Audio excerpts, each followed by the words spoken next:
Aujourd'hui, le MAG a le privilège d'avoir au téléphone M. Basile Tarquini, qui est membre de l'équipe du Dr Cahouette, qui nous parle de la surdité d'origine héréditaire. Bonjour, M. Tarquini. Bonjour. Tarquini, bonjour. Expliquez-nous, pour les gens qui ne connaissent pas, quelle est la neurobiologie? En fait, pour vous donner une idée du contexte, pour qu'un humain puisse entendre des sons, il faut que les vibrations sonores dans l'oreille interne plus particulièrement, soient d'abord transformées en impulsions électriques. Et c'est ces impulsions électriques qui vont être transmises au cerveau. Mais cette transformation elle est effectuée par des cellules spécialisées qu'on appelle cellules ciliées, qui sont situées elles aussi dans l'oreille.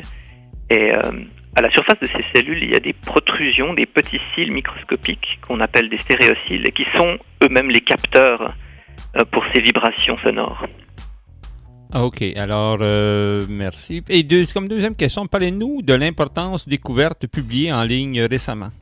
Donc en fait, où notre recherche intervient dans ce contexte, c'est que lors du développement embryonnaire, donc très précocement, ces microcils spécialisés qui détectent les vibrations forment une sorte de brosse qui adopte une forme de V, comme la lettre V, à la surface de la cellule ciliée. Et toutes les brosses des différentes cellules ciliées sont orientées dans le tissu environnant de la même façon, c'est-à-dire que le V formé par la brosse pointe dans la même direction.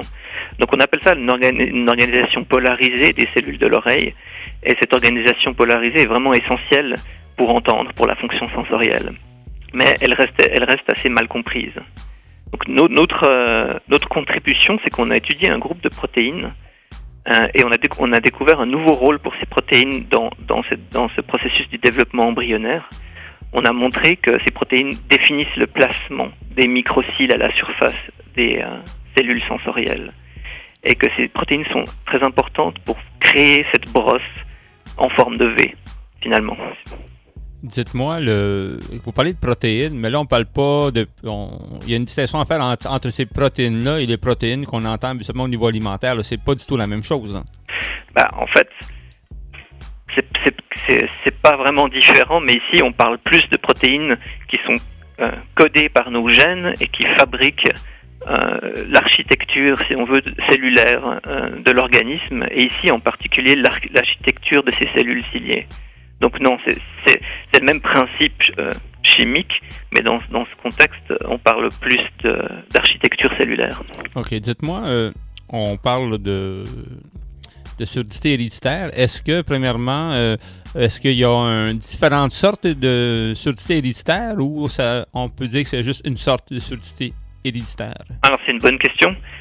En fait, la surdité héréditaire, elle provient le plus souvent d'une mutation dans un gène, souvent un gène unique, et les individus qui en sont atteints, donc les enfants qui sont nés avec cette affliction, ne peuvent pas entendre dès la naissance.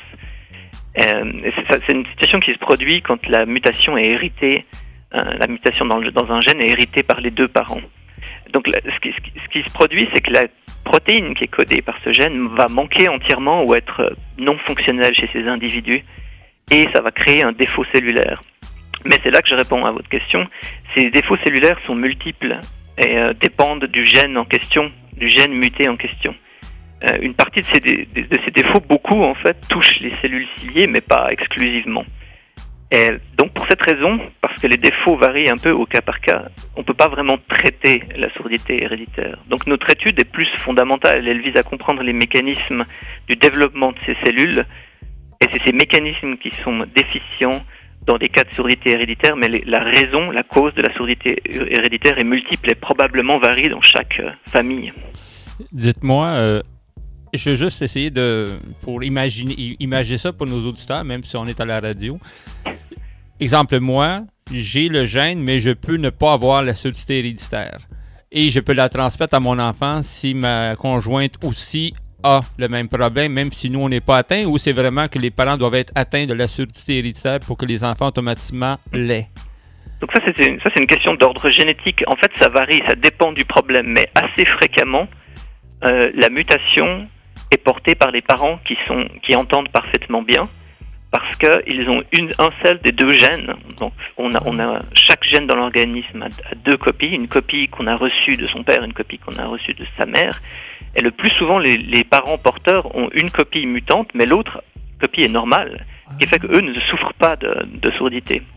Par contre, l'événement de malchance, c'est quand deux parents, qui chacun sont porteurs d'une mutation, tous les deux la transmettent à leur enfant, et donc cet enfant a un gène qui n'est pas fonctionnel, et ça conduit à une protéine qui n'est pas fonctionnelle, elle non plus. Dites-moi, je reviens encore peut-être un petit peu technique, vous allez me répondre si oui ou non c'est technique. Ça veut dire que est-ce que ça peut être trouvé avant la naissance de l'enfant? Si, exemple, le parent entend bien, il ne pensera jamais se faire examiner pour ce genre de problème de santé-là. Alors, c'est ce que vous êtes en train de me dire. Et, vous avez parfaitement raison. C'est vraiment quelque chose qui est particulièrement difficile à détecter puisque les parents eux-mêmes n'auraient aucun déficit auditif. Dites-moi, au niveau depuis, ça fait quand même quelques années que la surdité héréditaire est dans les recherches. Avez-vous, comme au niveau du Québec, un pourcentage ou une statistique qui montre quel est le pourcentage d'enfants qui ont ce problème de santé? Non, malheureusement, je peux vraiment pas vous répondre parce que notre laboratoire s'occupe plus de questions fondamentales. On n'est pas un laboratoire vraiment de génétique médicale. Et je connais pas, en toute honnêteté, je connais pas la situation précise et les chiffres par rapport au Québec. OK, il n'y a pas de problème. Là, tout à l'heure, dites-moi si je vous ai bien entendu, vous avez dit que avant la découverte, il n'y avait pas vraiment, vous ne saviez pas comment traiter la maladie. Alors, ma question, c'est, avant cette découverte, comment on traitait cette maladie? Est-ce qu'il y avait quand même des lueurs d'espoir pour les parents ou il n'y avait absolument rien?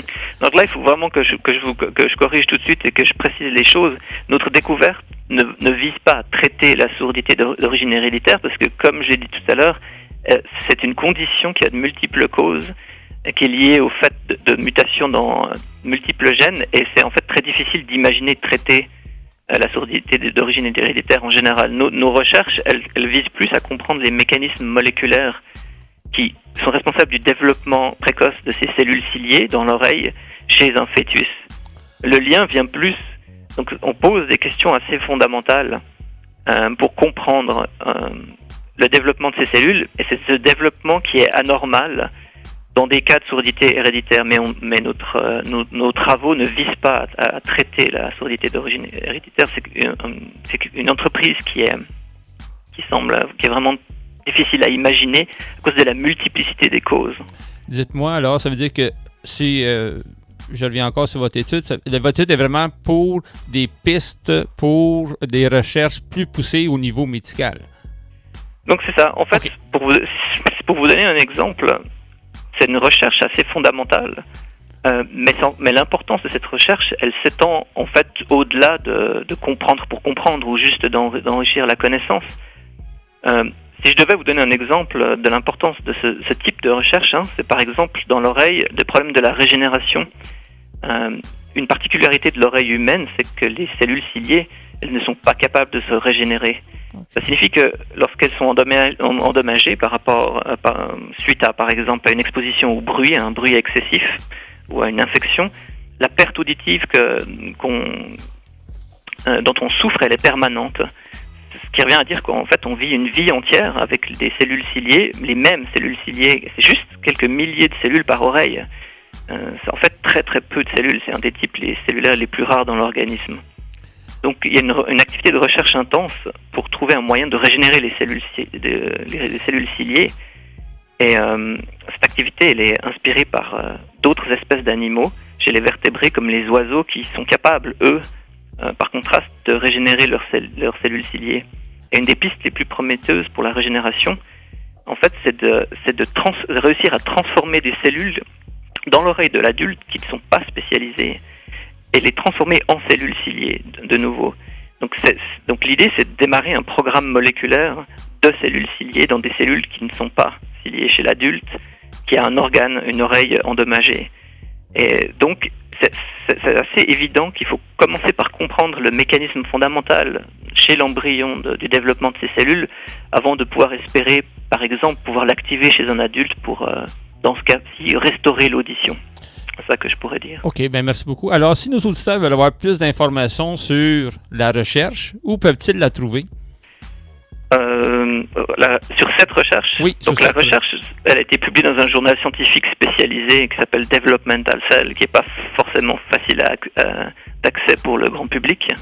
OK, alors, mais il y a pas cette revue-là n'est pas sur le web. Peut-être que les gens aussi c'est une revue qui faut avoir faut payer quelque chose pour avoir accès. C'est ça.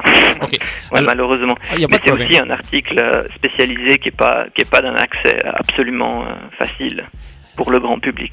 Ben, je vous remercie beaucoup, M. Tacchini, de nous avoir accordé quelques instants de votre temps pour nous expliquer un peu que la recherche nous permet d'apprendre de plus en plus l'être humain. Je vous remercie beaucoup et je vous souhaite une bonne fin de journée en ce vendredi 18 octobre. C'est moi qui vous remercie. Bonne journée. Au revoir. Au revoir. Au revoir. Le MAG sur le 102.3 FM.